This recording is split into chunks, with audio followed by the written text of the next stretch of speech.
Que se passe-t-il au Sahel actuellement? Ben, ce qui se passe, c'est une sorte de guerre civile, de rébellion généralisée entre le nord et le sud du Sahel, sur toute la bande sahélo-saharienne qui va de l'Atlantique jusqu'à la mer Rouge, hein. Donc, ça inclut aussi les événements qui se passent au Soudan et qu'on perçoit comme étant une sorte de guerre civile. Et c'est un phénomène que l'on voit se dérouler un peu partout et qui est surtout causé par l'héritage colonial, paradoxalement. Mais quels sont les acteurs en présence? Donc, ce qu'on a, c'est qu'on a des acteurs locaux, nationaux.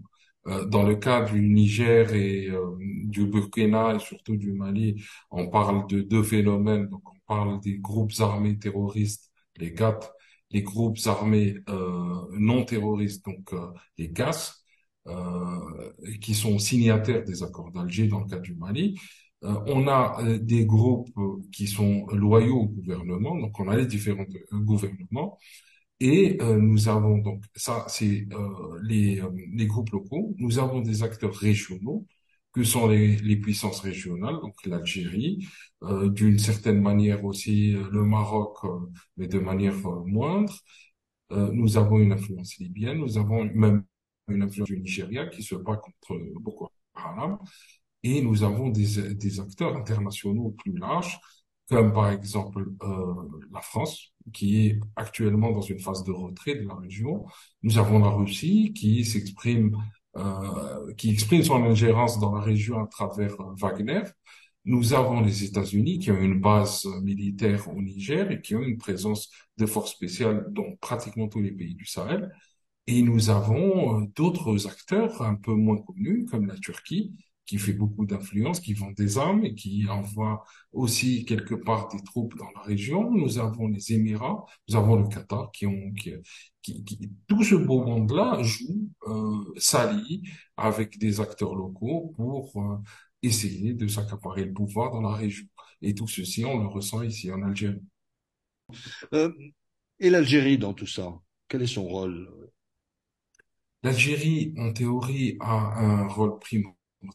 L'Algérie, pays central du Maghreb, et aussi un pays pivot dans le Sahel. C'est un pays qui a des, euh, des relations, une frontière commune avec trois pays du Sahel, Mauritanie, Niger, Mali, qui a la plus forte communauté touareg et qui a la plus forte influence sur la communauté touareg dans la région. Donc, quand on parle du peuple touareg, on parle des Touaregs en Algérie, en Libye, au Burkina Faso, au Mali, au Niger, en Mauritanie et même au Tchad. Donc, l'influence est énorme. L'Algérie aussi abrite la communauté barabiche la plus importante, qui est la communauté arabe sahélienne, qui joue un rôle très très important et qui est très important dans l'équation.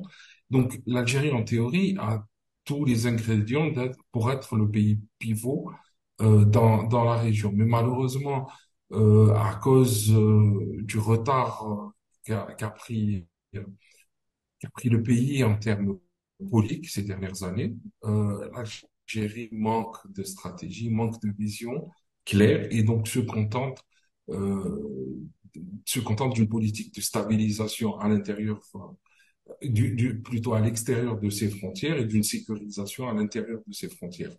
Et l'Algérie gagnerait à avoir une stratégie beaucoup plus, disons, agressive et beaucoup plus surtout visionnaire dans la région pour pacifier la région qui est son extension naturelle.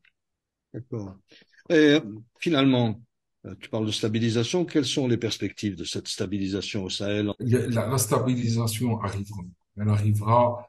Elle arrivera politiquement avec probablement de l'influence algérienne qui court après cette réconciliation nord-sud dans le Sahel. Elle a réussi par le passé au Niger. Elle a proposé les accords d'Alger.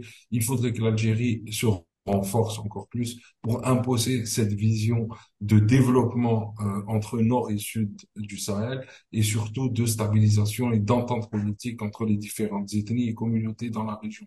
Et pour ceci, l'Algérie a beaucoup d'atouts à faire valoir. Merci, Akram.